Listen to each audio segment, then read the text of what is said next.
سو viewers very warm welcome. آج کے اس vlog کے اندر جو ہے وہ بات کریں گے پی آئی اے کی نجکاری کے حوالے سے، کیونکہ بہت سی جو آپ کہہ سکتے ہیں کہ غلط انفارمیشن جو ہے وہ شیئر کی جا رہی ہے، اور انفارچونیٹلی بڑے سینئر لوگوں کی طرف سے بھی جو ہے وہ اسی طرح کا پروپیگنڈا جو ہے وہ کیا جا رہا ہے اس کی نجکاری کو لے کے. اور حیران کن طور کے اوپر پاکستان پیپلز پارٹی جو کہ حکومتی اتحادی جماعت ہے، اور ان کی مشاورت یا ان کے آپ کہہ لیجئے کہ رضامندی کے بغیر یہ کام ہو ہی نہیں سکتا تھا. مگر آج ہم یہ دیکھ رہے ہیں کہ وہ لوگ تحریک یہ پاکستان پیپلز پارٹی کے جو کافی عرصے سے جو ہے وہ بیک گراؤنڈ میں چلے گئے تھے، جن کو کوئی پوچھ نہیں رہا تھا، جن کو کوئی اپنی جماعت نہیں پوچھی تھی، حالانکہ وہ بہت سینئر لوگ ہیں، تمام پولیٹیکل حلقے جو ہیں وہ ان کی عزت بھی کرتے ہیں، تو وہ سامنے آئے ہیں اور انہوں نے کہا کہ یہی موقع ہے کہ ہم جو ہے وہ کرٹیسائز کریں اور سامنے آئیں. تو کچھ ہم نے اس کے اوپر جو ہے وہ ریسرچ کی کہ بھئی نجکاری کے کو لے کے جو جس طرح کی چیزیں چل رہی ہیں کیا وہ درست ہیں، کیا اس کے اندر صداقت ہے یا نہیں ہے. تو آج کا مدعا جو ہے وہ صرف یہی رہے گا، خاص طور کے اوپر چودھری منظور صاحب، کیونکہ چودھری منظور صاحب ایک بڑا سینئر جو ہے وہ ایک نام ہے، ایک بڑا نام ہے.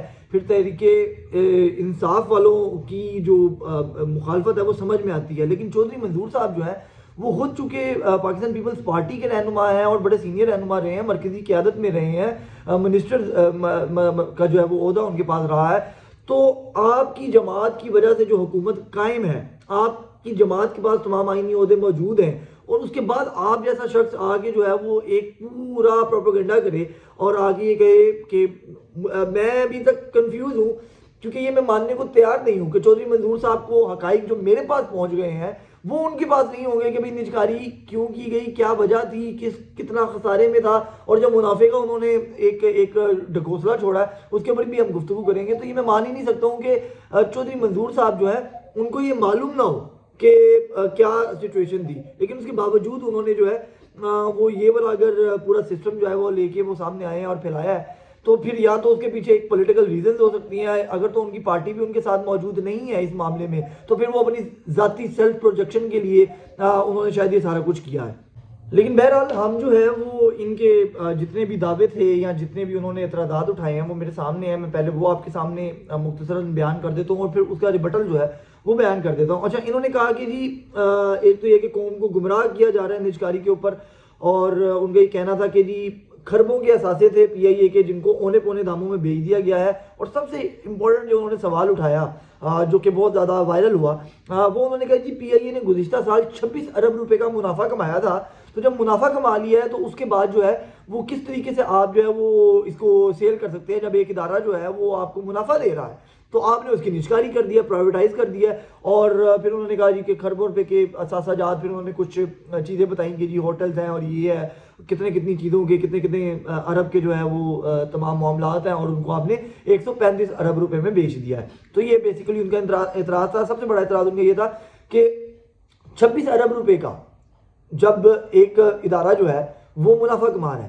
چودھری منظور صاحب نے بنیادی طور کے اوپر جو بتانے کی کوشش کیا وہ یہ کی ہے کہ ایک سرکاری ادارہ جو کہ سرکار کو کنٹریبیوٹ کر رہا ہے خزانے کے اندر 26 ارب روپے کا منافع پچھلے سال، تو آپ اس کو پرائیویٹائز کیوں کر رہے ہیں، حالانکہ اس کی ضرورت ہی نہیں ہے پرائیویٹائزیشن کرنے کی، کیونکہ وہ تو آپ کو فائدہ دے رہا ہے. اچھا، اور پھر اونے پونے داموں میں انہوں نے کہہ دیا، بیسیکلی وہ کہنا یہ چاہ رہے تھے کہ آپ نے اپنے من پسند لوگوں کو دے دیا ہے اور جو ہے وہ فائدہ لیا، اور گورنمنٹ نے جو ہے وہ اس کے پیچھے بہت بڑا سکینڈل نکلے گا. بنیادی طور پہ ان کا اعتراض یہ تھا.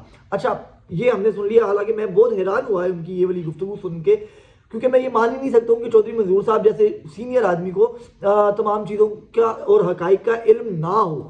یہ لا علمی نہیں ہو سکتی ہے، یہ جان بوجھ کر آپ کہہ سکتے ہیں کہ ایک باقاعدہ، میں پروپیگنڈے کا لفظ ہی استعمال نہیں کرنا چاہتا ہوں، کیونکہ چودھری منظور صاحب بڑے سینئر اور بڑے بہترین قسم کے شخص ہیں، میں ان کی عزت بھی بہت کرتا ہوں.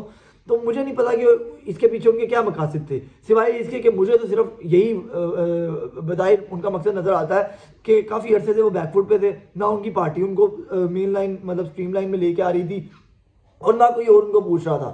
تو انہوں نے کہا کہ یار یہ ایک بہت اچھا موقع ہے، اور انہوں نے موقع پہ اچھا چوکا مارا بطور سیاسی موو کے، تو میں ان کو 100 آؤٹ آف 100 دوں گا. بہرحال ہم آتے ہیں اب ان کے اس معاملے کے اوپر جو انہوں نے اعتراضات اٹھائے ہیں. اچھا جی، 2024 کے اندر پی آئی اے نے واقعتاً 26.2 ارب روپے کا جو ہے وہ نیٹ منافع دکھایا تھا. اچھا، لیکن اس کے پیچھے کی وجوہات کیا تھی؟ اس کے پیچھے کی وجوہات یہ تھی کہ حکومت نے اس وقت اس سال کا جو آپ کہہ لیجئے کہ اس کے اوپر واجبات تھے وہ اپنے ذمہ لے لیے تھے. اچھا میں اس کو اب آسان الفاظ میں سمجھا دیتا ہوں. تقریباً جو ہے وہ 263 ارب روپے کا قرض اور سود جو ہے وہ اپنے ذمہ لیا تھا حکومت نے اس وقت پی آئی اے کا. اچھا پی آئی اے بطور ادارہ اپنے واجبات کو، اپنے اوپر جو قرض تھا، اپنے اوپر جو سود تھا وہ ادا نہیں کر پا رہا تھا. اگر وہ 263 ارب روپیہ ساتھ جوڑیں اور 26 ارب روپے کا منافع آپ نے کیا بھی ہے تو 263 میں سے آپ 26 نکال دیں، ٹھیک ہے، تو اتنا تب بھی آپ کا لوس ہی تھا. اب میں اس کو آسان الفاظ میں آپ کو سمجھانے کی کوشش کرتا ہوں. مثال کے طور پہ ایک شخص ہے، میں ہوں، میری سیلری 1 لاکھ روپے ہے اور میرے اوپر جو میں نے کوئی گھر کی چیزیں لی ہوئی ہیں یا کہیں سے بھی کوئی چیز لی ہوئی ہے قسطوں کے اوپر، اور وہ میں نے قسط دینی ہے 4 لاکھ روپے ماہانہ. سیلری ہے میری 1 لاکھ روپے ماہانہ، تو مجھے ہر مہینے جو ہے وہ 3 لاکھ روپے ماہانہ جو ہے وہ لاس ہو رہا ہے. ہاں ایک دن کیا ہوتا ہے کہ میرے والد صاحب کہتے ہیں کہ اس مہینے میں تمہارا جو ہے وہ قسط جو ہے وہ میں ادا کروں گا، ٹھیک ہے. تو اس مہینے میں لوگوں کو بتاؤں کہ یہ دیکھیں 1 لاکھ روپے میرے 20,000 روپے کے خرچ ہیں، 80,000 روپیہ میں نے نیٹ پروفٹ کمایا ہے. لیکن اگلے مہینے سے کیا ہوگا؟ اگلے مہینے سے پھر وہی 3 لاکھ روپے کا جو میرے اوپر جو قسط ہے، 4 لاکھ روپے کی قسط ہے، وہ میرے اوپر جائے گی اور وہ میں پھر لوس میں جاؤں گا. تو یہ ایک بنیادی ایک بچوں والی چیز ہے. حالانکہ میں ایک اکانومی کا اسٹوڈنٹ نہیں ہوں، لیکن اتنی چیز تو ہمیں بھی سمجھ آتی ہے کیونکہ سائنس اور میتھس اور اسٹیٹس وغیرہ جو ہے وہ ہم نے بھی پڑھی ہیں. تو یہ تو کسی کو بھی سمجھ آ سکتی ہے کہ کیا معاملات ہے. اور پھر سب سے بڑی بات شبر زیدی جو کہ اس پوری حکومت کی جو پالیسیز ہیں اس کے ناقد ہیں، وہ کہہ رہے ہیں کہ بھائی پلے سے بھی پیسے دینے پڑتے، ٹھیک ہے، تو میں بیچ دیتا. مفتاح اسماعیل صاحب کہہ رہے ہیں کہ بھائی 1 روپے میں بھی بکتی تو بیچ دیتا، ٹھیک ہے. یہ وہ لوگ ہیں جو طریقے تحفظ آئین میں بھی ہیں، مفتاح اسماعیل وغیرہ، اور یہ حکومت کے اس اقدام کی تعریف بھی کر رہے ہیں. اچھا ایک ہو گیا یہ بات. اس کے بعد جناب نیٹ پروفٹ جس طرح میں نے آپ کو بتا دیا کہ کیا ہے اور کس طریقے سے وہ 26 ارب روپے کا جو پروفٹ کی بات کی جا رہی ہے تو وہ دکھایا گیا تھا. یا تو پھر یہ ہے کہ حکومت اس کو سبسڈی دے کے یا کسی بھی طریقے سے اپنے پیٹے ڈال لیتی اور ہر مہینے جو ہے وہ یا ہر سال جو ہے وہ اس کا جو ہے وہ قرضہ اتارتی پھرتی اور وہ جناب اس کو چلا کے رکھتا. اچھا دوسرا انہوں نے ایک بات کہی کہ جو ہے وہ تقریباً پتہ نہیں 13 جہاز انہوں نے بتایا یا کتنے جہاز انہوں نے بتایا کہ جو آپریشنل ہیں. اچھا 19 جہاز. چوہی منظور صاحب کہتے ہیں جی 19 جہاز جو ہے وہ آپریشنل ہے. یہ دعویٰ بھی ان کا غلط ہے. پی آئی اے کے بیڑے میں تقریباً 32 کے قریب جو ہے وہ طیارے ضرور ہے، مگر دسمبر 2025 تک صرف 13 جہاز باقاعدہ طور پر جو ہے وہ پرواز بھر رہے ہیں. اس کے علاوہ بقیہ یا تو مرمت کے انتظار میں بیٹھے ہوئے ہیں یا وہ گراؤنڈ پہ کھڑے ہوئے ہیں یا ان کے اندر کوئی نہ کوئی ٹیکنیکل فالٹس ہے. تو صرف 13 جہاز جو ہے وہ آپریشنل ہیں، 19 نہیں ہے. پہلی بات تو یہ اس کے اندر بھی فیکچولی غلط تھے چودھری منظور صاحب، انہوں نے یہ غلط رپورٹ کیا.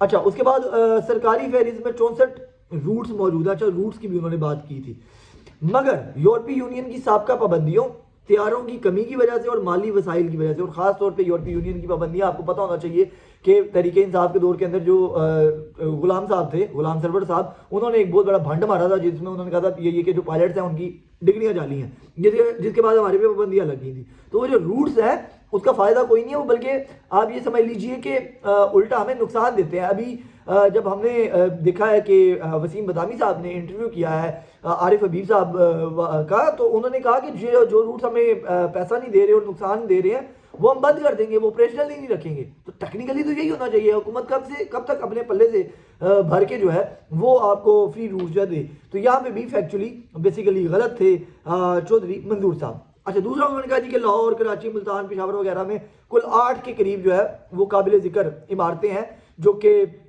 آن کرتا ہے پی آئی اے. اچھا اس کے اندر سے انہوں نے، اب ان کو یہ بھی نہیں شاید معلوم نہیں ہے یا پھر اگین میں اس طرح کرنا نہیں جا رہا کہ نجکاری کی موجودہ ماڈل میں ان میں سے کچھ اثاثے جو ہے وہ پی آئی اے ہولڈ کو کے پاس منتقل ہو چکے ہیں آلریڈی، اور وہ براہ راست جو فروخت ہوئی ہے اس کا حصہ ہی نہیں ہے. تو یہ پی آئی اے ہولڈ کو کے نام سے جو آپ کہہ لیں کہ کمپنی کہہ لیں یا آپ جو بھی کہہ لیں، یہ اس کے پاس آلریڈی اس میں سے کئی ادارے جو ہے وہ منتقل ہو چکے ہیں 8 کے قریب جو ہے. اچھا دوسری بات یہ ہے کہ جناب اس حوالے سے آپ دیکھیں کہ 40 ارب روپیہ جو ہے وہ پروویڈنٹ فنڈ جو ہے وہ پی آئی اے والے ملازمین کو جو ہے ادا کرنا ہوتا ہے. اور چودھری منظور صاحب نے یہ کہا کہ جی 20 ارب روپے جو ہے وہ ان کے اکاؤنٹ میں پڑے ہوئے تھے پی آئی اے کے. تو پی آئی اے کے اکاؤنٹ میں ریزرو میں جو ہے وہ 20 ارب روپے پڑے ہوئے ہیں. بھائی 40 ارب روپے جو ہے وہ پروویڈنٹ فنڈ ادا کرنا ہے. PIA کے ملازمین کا، وہ کہاں سے کرنا؟ چودھری منظور صاحب نے دینا ہے۔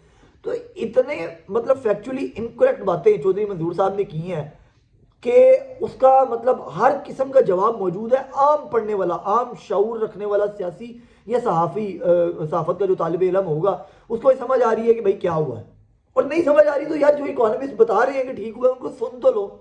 لیکن چودھری منظور صاحب نے ایک بہت اچھا پولیٹیکل موو کھیلا کہ گزشتہ کئی سالوں سے وہ بیک فٹ پہ تھے، ایک دم سے وہ فرنٹ فٹ پہ آئے اور جناب ہر جگہ پر وہ چھا گئے۔ تو بیسیکلی چودھری منظور صاحب کو بطور سیاستدان 10 آؤٹ آف 10 ہے، لیکن بطور ایک جو انٹلیکچوئل ہم سمجھتے تھے یا ہم سمجھتے تھے کہ یار وہ ہمیشہ سچ کی بات کریں گے، اس کے اوپر مجھے تھوڑا سا آج ڈاؤٹ ہے، نمبرنگ میں نہیں دوں گا۔ تو فی الحال کے لیے اتنا ہی، مجھے اجازت دیں، اللہ حافظ۔